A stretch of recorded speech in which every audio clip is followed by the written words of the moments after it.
Big boss హౌస్‌లో 'కాంతార' టీమ్‌కి కొత్త చీఫ్ ఎన్నిక జరిగింది. అయితే ఈ ఎంపికను కంటెస్టెంట్ల డైరెక్ట్ నిర్ణయంతో కాకుండా వెరైటీగా చేశాడు బిగ్ బాస్. రెండో చీఫ్‌ను ఎంచుకునే సమయం వచ్చింది. దీనికి ఇప్పటికి చీఫ్ అయిన నిఖిల్ మినహా మిగిలిన ప్రతి సభ్యుడు పోటీదారుడే అంటూ బిగ్ బాస్ చెప్పాడు.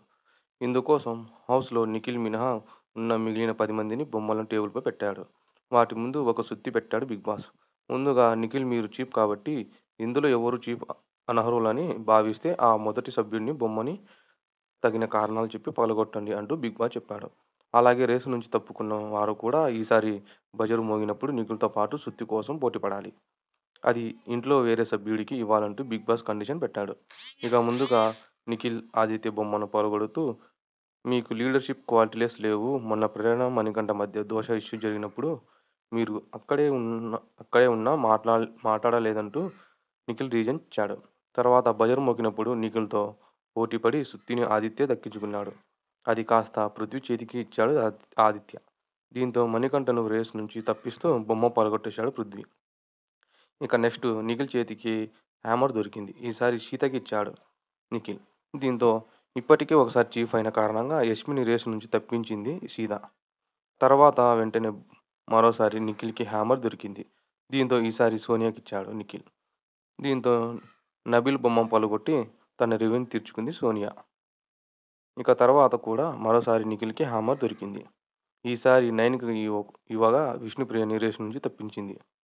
ఆ తర్వాతే అసలు గేమ్ మొదలైంది. ఈసారి హ్యామర్ కోసం రేసు నుంచి తప్పుకున్న అందరూ చాలా సీరియస్‌గా ట్రై చేశారు. కానీ విష్ణుప్రియ, నిఖిల్ దాదాపు ఒకే టైంలో సుత్తిని పట్టుకున్నారు.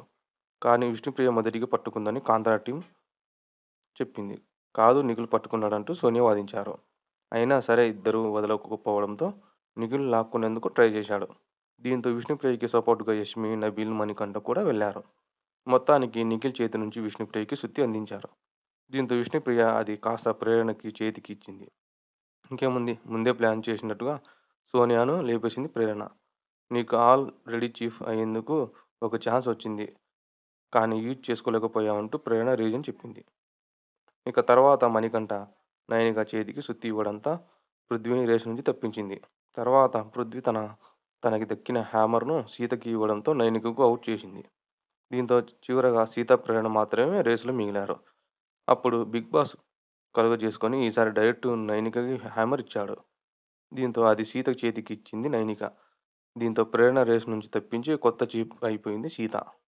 ఇక చీఫ్ అయిన తర్వాత విష్ణుప్రియతో మాట్లాడుతూ నిఖిల్ గురించి ఇంట్రెస్టింగ్ కామెంట్ చేసింది సీత. ఈ మధ్య నిఖిల్ గేమ్ మరీ వరస్ట్‌గా మారిందక్కా. సోనియా, పృథ్వీ కోసమే ఆడుతున్నట్లుగా ఉంది. అసలు నువ్వేంటి? నీ పర్సనాలిటీ ఏంటి? అసలు నోట్లో నుంచి వాయిసే రావడం లేదు. సింపుల్ చెప్పాలంటే చచ్చిపోయింది నీ వాయిస్ అని డైరెక్ట్‌గా చెప్దామనుకున్నా అంటూ నిఖిల్‌తో సీత అంది.